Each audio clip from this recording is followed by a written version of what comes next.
Good evening and welcome to Coach World TV. My name is Terry Yoffe, and tonight as my guest I have Maria Caso. Hi Maria. Hi Terry. How are you? Very good. Good. Maria is a professional executive life coach, and I just want to say I am so happy to have Maria on my show. Maria and I have developed a lovely relationship in the last year, and I have so enjoyed being in her presence and spending time with her that I was so thrilled when she agreed to be on the show tonight. So Thank you. thank you. And by the way, we had a very nice dinner before this. We had a great dinner and we chatted up a storm. And Maria is actually a very interesting person. And so tell us, what brought you to coaching? I know you've got a long story. road and a long story, but keep the story short, but give us the juicy parts.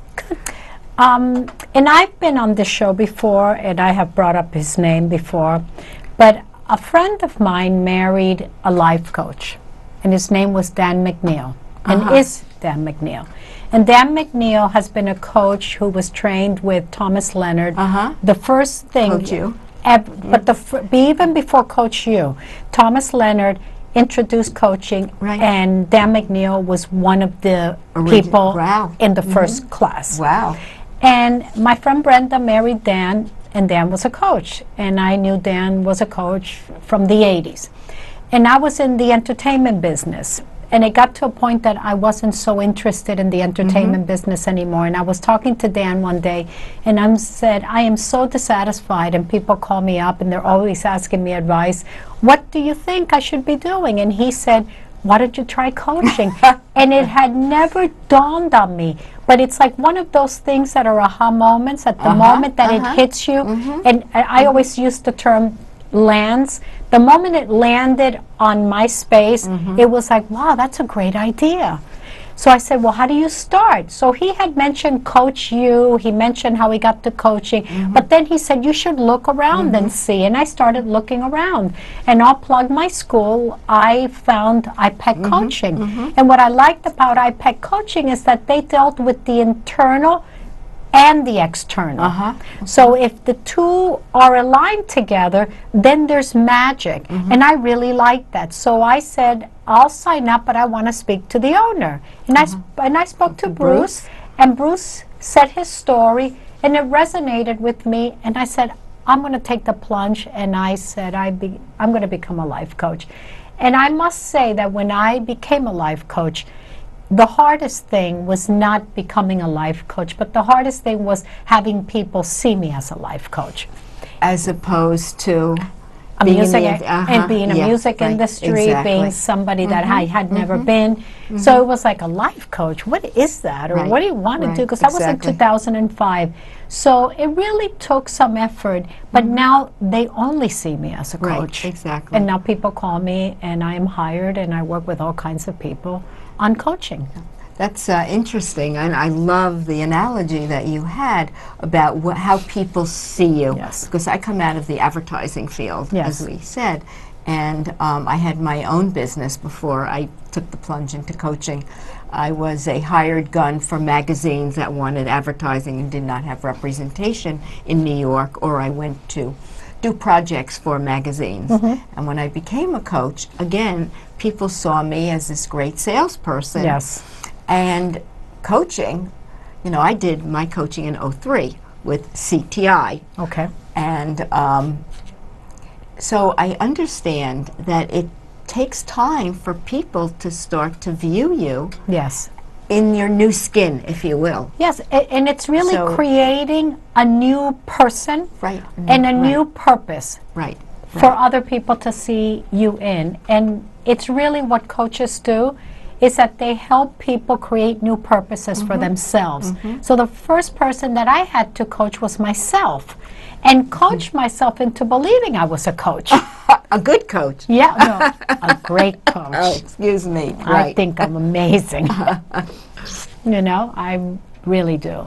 But I needed to learn that. And I didn't own that. So at the beginning, when people just gravitated toward me as a coach. So I'd give them my card, I had made a card, and then people would call. And then they would leave a message and I would never call back because I was afraid. And the first year, afraid of coaching them. I was nervous to be in that intimate, vulnerable relationship with someone. So the first year, I've never marketed. People just find me. The first year, I remember specifically, the first person that was interested was a dog walker. And he walked, say a dog. Yeah, a dog walker. And he walked dogs in the building that I was working in. And I remember he gave me his card, and I gave him my card, and he called me several times. And I never called him back. And I was cleaning my belongings recently and organizing my office, and I found his card. And I called him to say, I'm going to give you unlimited coaching now, because now I call back. But it was the wrong number. And it's one of those things that I always feel that I didn't follow up on. So I have an incompletion with that. But other than that, you know, after the first year, I started coaching, and the first person I actually coach is a man, and I can say his name because he's given me permission. His name is Rick Sarmiento, and he is one of the cinematographers for Spike Lee. And they did an interview with me, and they followed me around for a little bit. And he said he had an issue, so I coached him. And to this day, I've coached him.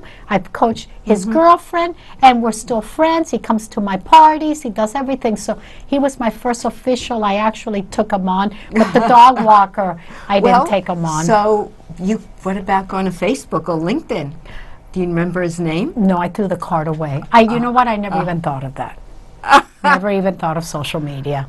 I have actually found a lot of people on social media that were, you know, and what I love about coaching is that sometimes you can actually pay it forward. I have clients that refer me, and also they take a break, and a year or two later they come back. Yes. Wanting, you know, they're in a different space with new and they goals. want different kinds of coaching. Well, I follow you on Facebook.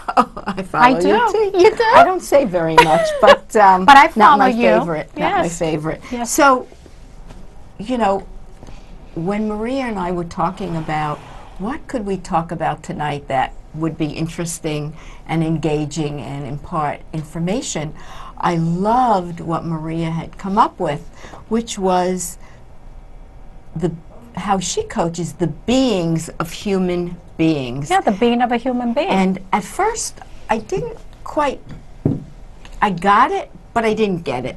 I got it. No, it's not difficult at all. And I just thought that would be a topic that would be really great to at least talk about.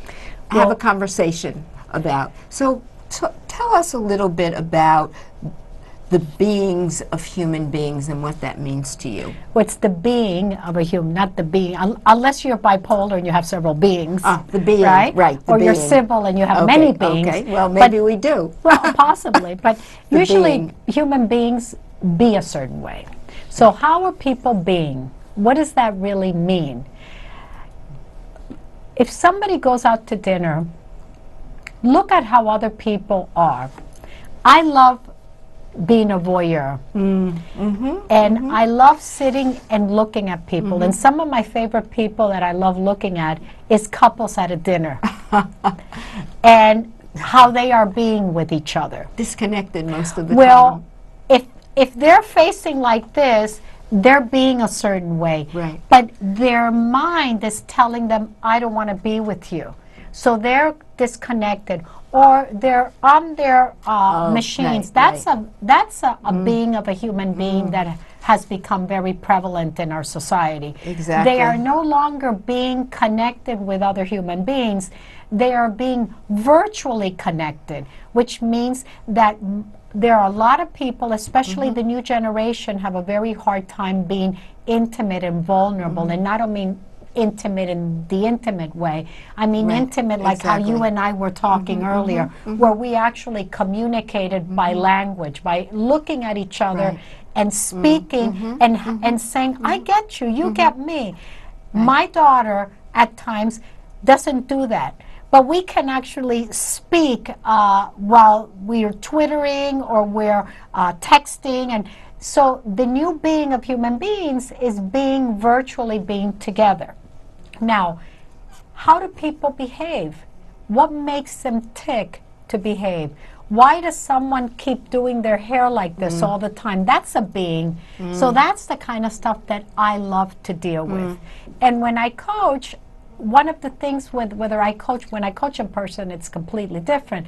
But on the telephone, I'm very acute to listening to what people say or what they're not saying. Right, and their voice. And their voice, whether it goes up, I feel the passion, the way they're being. And then once it's like really a 3-step cycle. Right. It's handling the being of the human being. And once that is handled, is looking at what the human being really wants to achieve and wants to do. And a lot of times it's not exactly what the human being thought they wanted. Right. It actually takes on a whole new dimension. So it's actually creating the steps and creating the clarity of what it is that they want to do. And then the third tier is actually doing the stuff. So it's handling the foundation, which is the being of a human being, and then putting on the foundation what it is that you want to build as a skyscraper personally, and then putting the antennas on top of it, which are the radars and the television and everything. So it's really building people up from the core up. So that's what I like to do, right? Yeah, right. And you know, I think we all have our different verbiage and ways of saying it. Yes. To create, you know, the same outcome. But I just loved the being of human beings. Of a human being. Of a human being. Or coaching many people, so the being of all the human beings that you coach. And as some people say, coaching the agreement. And the agreement is the collective mass of many. Or the collective. So when you have groups of people, most groups tend to be together and they all agree together. But every so often you have a Steve Jobs, which is a visionary that was not part of the agreement or the collective and had different views. Now, most people the collective will look at a different view as something that, what is that? And they could be put aside. Now, most successful people are people that are visionaries, a lot of them, and that stay connected with their vision, and all they need is a few people from the collective to agree. And then within a bunch of years, we all are carrying cell phones that are really computers in our pocket. Exactly. But when that started, it didn't exist, so people couldn't see it. And they said he was crazy. Well, he's not here anymore. He's not here anymore, but he look lives what he achieved. He lives in the iPhone. I mean, also look at Mark Zuckerberg. I mean, if you're going to talk about, you know, people and what they envision, it's certainly a new world of what I grew up with. Yes. You know, I didn't grow up with a cell phone or an iPad or any of the devices that people have today. And today's kids, they wouldn't know what it was like not to have it. It's like in the right pocket. I'm from Cuba. Right. Did I mention she's Cuban? Cuban. Exile, political exile. And I remember in our country home, there was one telephone. And the phone would go ring, ring, and my grandfather would pick it up. And it was the operator. And the operator was the woman that would have little things and stick it. And she would say, Pancho, your neighbor had a phone call. And she would talk and blab on what everyone was doing because she knew what everyone was doing. So it was the one phone, the one operator. She was the one operator for the whole town. So I remember that. And then when we came to America, we had one phone. And we had a little area where we would sit and use the phone. But everyone had their phone time. Now it's like completely different. It's a very different world, and we speak on computers. Skype. Right. And there's so much wonderfulness about all of it, and it also, as you said, it detracts from interpersonal relationships. In a, you know, I like to think of our devices, whether our smartphones or our iPads or tablets. You know, we're all addicts. We're all, you know, it's your drug of choice. Yes. And we're all addicts because I don't think there is a person that can live without their device for any longer than a few minutes. Well, there is anonymous 12-step programs for people that are addicted to their virtual devices. So that's already in existence. And they go a day at a time for a specific amount of hours, just I can plugging imagine. in. Right. Plugging but in. I try very hard at night. By 9 o'clock, I really try to put my phone away. You're a much better woman than I am. I'll go back and I'll look, but there comes a point where, you know what, it's like enough is enough. Mm-hmm. From the minute you get up to the, you know, no, you see people, they may not have a lot of anything, but they have a smartphone. And it's just so interesting. But that's the being of human being. But isn't it interesting to say a message that might be difficult to say in person and just say it virtually? There's a plus there. There is, I agree. The consequence is that you might get a phone call and you might have to meet the person. Right, but there are where, you know, whereas you used to have to, if you had something to say to someone, you'd have to go face to face. Yes. Which it could be difficult if it's confrontative. However, you could do it in a text, which might not be the best, or you could send an email. Yes. Now, for me, my perspective, the downside is sometimes emails can be misconstrued in how they come across. Yes. So it has to be very careful about how one constructs something like that. And it's the occurrence of the email. So the email might say something, but the way the message occurs to an individual, the being of that human being might be taking things through a different type of filter. That's exactly right. So there has to be a lot of very careful. Now, you know, Mark Cuban, the very famous billionaire, has invested a lot of money now in a device where the moment you send the text, 60 seconds after, it disappears and there's no digital footprint. So that could be something good, because how many times have we sent something, bingo, sent, and then you say, what did I just do? I know. Right? I had a terrible experience. Many people. I mean, where I meant it for 2 people and our whole board got it. I mean, it was like the minute went out, and the repercussions were and then you have immense. You have to come clean. Right. And the being of you has to really come out from behind the sofa and say, this is what it is. Right. Exactly. It is what it is, and I apologize. Yeah. For thinking you're a whatever. Right.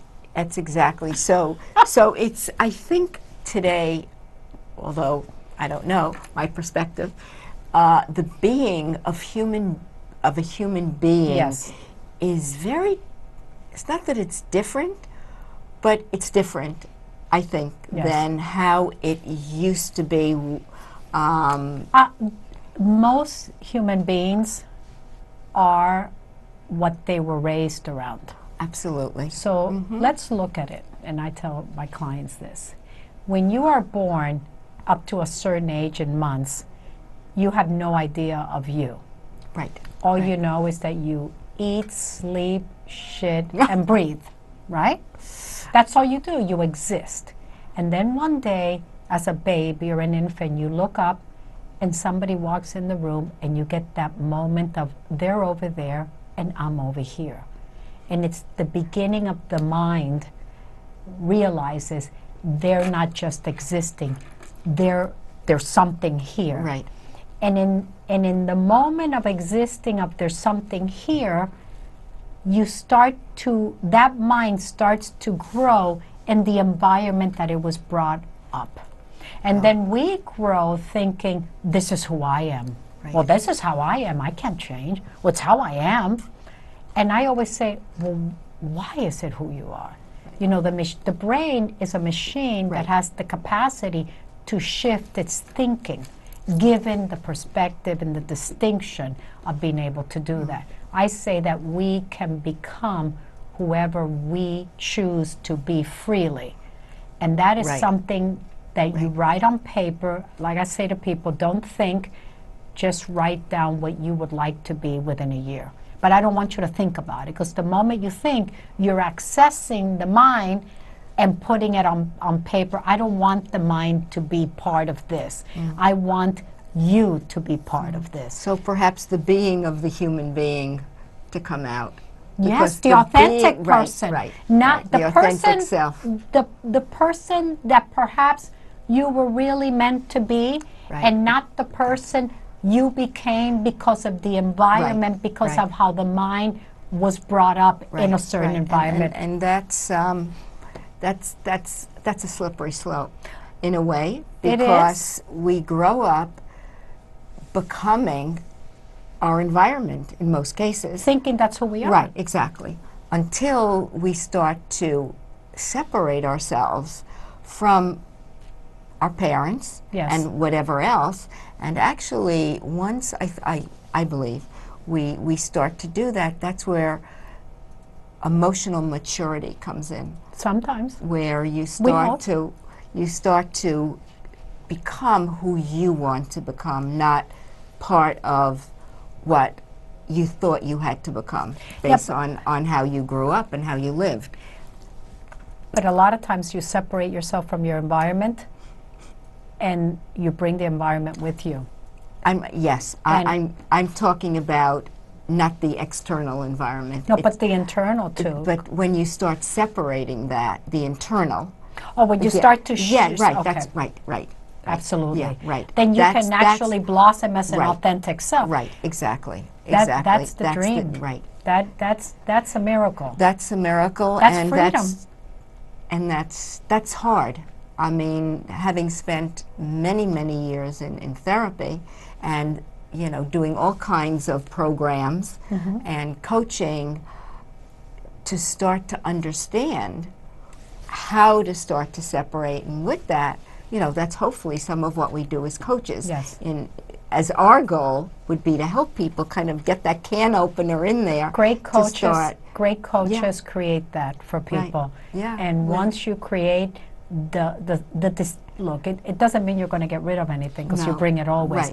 But the moment that you're in the act of doing something and you catch yourself, oh my God, I'm doing it, and then you're able to alter. Make a choice. That's that extra push-up that you do. Because then you start to get powerful in shifting your way of thinking, your way of being. And now you're accessing this powerful machine called the brain and allowing those neurons to connect differently than they used to connect. Right, exactly. I'm passionate for that, because I've been able to do that for myself. And I see the miracles that can happen, because I should not be here today speaking to you. If my environment was as such, I wouldn't be here, period. But I'm here to say that it can be done. I have one kind of funny, it hits home, but it was a funny comment. I had a client, and one of the things I asked her, in our initial conversation, was, what do you think one of your greatest successes was? And her comment was, surviving my childhood. Yes. And it was a light bulb went off for me, and it was, oh my God, that was one of the most profound things that I have ever heard. Yeah, and I have a very colorful history, and so I traveled in treacherous, dangerous waters, so to speak, and people said, well, how did you survive that? I said, well, I survived my grandmother and my childhood. The rest was a piece of cake. And that really is truth for many people. Because the thing when you say I survived my childhood, you have to imagine that little children look at their parents as the people that, they're the only people that we have. Our parents and our families have many people, but as little children, those are the only people that we have to take care of us. And when those people don't take care of us, in the way we want it or need it, in the way that people need to take care of children. Well, And to survive that as a child and to reach adulthood in a way where you're able to transform something, that's an unbelievable thing. So the fact that somebody can say, I survived my childhood, that's huge. Yeah, yeah. Because they survive something that is very difficult. Not everybody does. No. And unfortunately, they carry that into their adulthood, and then they wonder, why isn't my life working? Yes. Well, it's hard to have a life working when you're living off of your past wants and desires and needs that you needed and wanted as a child, but they don't serve you as an adult. Yeah. Well, it's a past-derived future. Right. And it's a future based on past experiences. Right. And then you say, why does my present look the way it does? Well, you're not living your present life. No. You're living your past as your future. Right. So there is no capacity for anything if your past is what's running your life. Right. Now imagine having your life be run by your word or by what you write on a piece of paper, not based on your thinking, but based on what you are committed to do. Now that's transformational thinking. That is thinking going forward and knowing that you have a past. But the moment you have that distinction, you know when the past is interfering with your future. Right, exactly. And that's our key to make people move forward, because we don't deal in the past, really. That's what therapists do. Right. Coaches deal in future. In the present and moving exactly. into the future. Yeah, but you know, speaking about the future creates a different present. That's true. And what I sometimes tell clients is, if you're driving, you know, you're looking in the rearview mirror, you're seeing what was behind you. Yes. And you're going to crash. Instead, you know, it's looking at the present, looking at where do you want to go, the road ahead of you. And I think the past is wonderful if you can learn and grow and take something of value into the present and into the future. Yes. The rest, you know, the woulda, coulda, shouldas, that you can't do anything about them. But when you are young and you are on your way to success and journey as a young adult, there really is not a lot of past. So you just take risks going forward. And in those risks come from nothing, come from just passion of going forward. I am committed to people taking those risks as adults. You don't have to be a kid to climb the tree, fall down, and climb again. So at that note, we are going to, believe it or not, we're almost done. I'm having the best time. So before we end, we have a couple of seconds. I just want to say thank you so much for coming and being a guest on our show. Thank you for having me. And for being engaging and as wonderful as usual. Yes. Thank you. And thank you for being here, and we wish everyone a good evening.